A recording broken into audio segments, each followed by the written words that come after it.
حضرت ابو ذر غفاری رضی اللہ تعالیٰ عنہ کا اصلی نام جو ہے وہ کیا ہے؟ اکثر لوگ نہیں جانتے۔ ان کا اصلی نام ہے جندب، ان کے والد صاحب کا نام ہے جنادہ، اور ان کی والدہ مکرمہ کا نام ہے حضرت رملہ۔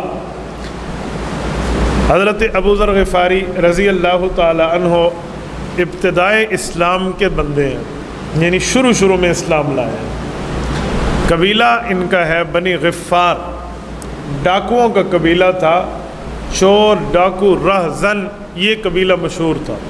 اللہ نے اس قبیلے سے ان کو ہدایت دے کر اسلام کا چشم و چراغ بنایا۔ بنی غفار جب نام لیا جاتا نا، یہ غفاری نہیں ہے، غفاری ہے، غین پر زیر ہے۔ یہ بنی غفار جو قبیلہ ہے، جب ان کا نام لیا جاتا تو راستے پہ گزرنے والے قافلے ڈر جاتے تھے کہ یار اس علاقے سے گزرنا ہے۔ میں مثال دیتا ہوں، جیسے ہم سندھ کے بعض ایریا سے گزرے نا، وہاں پر ڈاکے پڑتے ہیں تو لوگ کہتے ہیں جی اس راستے سے گزر کے جانا ہے، حالانکہ چھوٹی سی بستی ہے، تو سارے اس سے ڈر جاتے۔ تو ایسے غفار قبیلے کا حال تھا، لڑاکو بڑے تھے، جنگجو بڑے تھے، بہادر بڑے تھے، اور ڈاکے بھی مارتے تھے۔ ایک دن ڈاکے کے دوران حضرت ابو ذر غفاری رضی اللہ تعالیٰ کے دل میں آیا کہ یار لوگوں پر ظلم کر رہے ہیں ہم، یہ غلط بات ہے، ہم دوسرے کا حق کھا رہے ہیں۔ تو ان نے چھوڑ دیا اور توبہ کی اور لوگوں کو ان کا مال لوٹایا۔ ابھی رسول اللہ صلی اللہ علیہ وسلم سے ملاقات نہیں ہے، اسلام سے تعارف نہیں ہے، کہ ان نے بت پرستی بھی چھوڑ دی اور لوگوں پر ظلم اور تشدد اور ڈاکہ زنی بھی چھوڑ دی۔ اس زمانے کی ایک نماز پڑھا کرتے تھے، جس طرف اللہ منہ کرا دیتا منہ کر کے اللہ اللہ کرتے رہتے، بس اپنی ترتیب پر۔ ایک شخص ان کے پاس ہے اور انہوں نے آ کر کہا کہ میں مکہ مکرمہ سے آ رہا ہوں، تیری طرح کا ایک آدمی وہاں ہے جو اس طرح لوگوں کو نماز اور نیکی کا حکم کر رہے ہیں۔ تو ان نے اپنے بھائی انیس یا انیس اس کا نام آتا ہے، اسے بھیجا کہ جاؤ معلوم کرو یہ مکہ مکرمہ میں کون ہے۔ وہ واپس آئے تو انہوں نے کچھ ان کو خبر دی، لیکن ان کی تسلی نہ ہوئی تو یہ خود تشریف لائے مکہ مکرمہ میں۔ کہتے ہیں میں آ کر مکہ مکرمہ کی مسجد حرام میں مقیم ہو گیا، کچھ کھجوریں ساتھ لایا تھا، وہ کھاتا تھا اور آب زمزم پر گزارا کرتا تھا، اور میرے پاس کچھ کھانے پینے کا نہیں تھا۔ اسی اثناء میں مسجد میں سویا ہوا تھا کہ حضرت علی المرتضیٰ رضی اللہ تعالیٰ عنہ سے ملاقات ہوئی۔ سیدنا علی المرتضیٰ رضی اللہ تعالیٰ نے فرمایا کہ آپ مہمان لگتے ہیں، آپ میرے ساتھ آئے، میں آپ کی مہمان نوازی کرتا ہوں۔ تو حضرت علی نے اپنے گھر لائے، رات کو ان کی مہمان نوازی کی، صبح آ کر ان کو مسجد بھیج دیا۔ اگلی رات پھر، اس سے اگلی رات پھر۔ عرب کی ترتیب تھی کہ مہمان سے 3 دن تک تو پوچھتے ہی نہیں تھے، اس کے بعد پوچھتے، پہلے اس کی مہمانداری کرتے۔ تو کچھ دنوں میں حضرت علی المرتضیٰ نے پوچھا کہ آپ کے آنے کی وجہ، کوئی کام کوئی خدمت ہو تو ہم بجا لائیں۔ تو انہوں نے کہا کہ میں تو اس سلسلے میں آیا ہوں، لیکن یہاں تو بڑے عجیب حالات ہیں، یہاں تو ظلم و تشدد کا دورہ ہے، اور یہاں تو اسلام کا نام ہی کوئی نہیں لینے دیتا، لڑائی ہے، فساد ہے۔ حضرت علی نے فرمایا جی بات ایسی ہے، لیکن آپ اچھی جگہ پہنچ آئے ہو، میں روزانہ آپ کو چھوڑ کر انہی کی خدمت میں جاتا ہوں، یعنی رسول اللہ صلی اللہ علیہ وسلم کے پاس۔ کہا اچھا، کہ مجھے بھی لے جاؤ۔ کہ لے جانے کی ایک ترتیب ہوگی، اگر میں آپ کو اپنے ساتھ لے جاؤں واضح طور پہ تو شاید آپ کے لیے مشکلات ہوں، تو ایسا کریں گے میں آگے آگے چلوں گا، آپ پیچھے پیچھے چلنا۔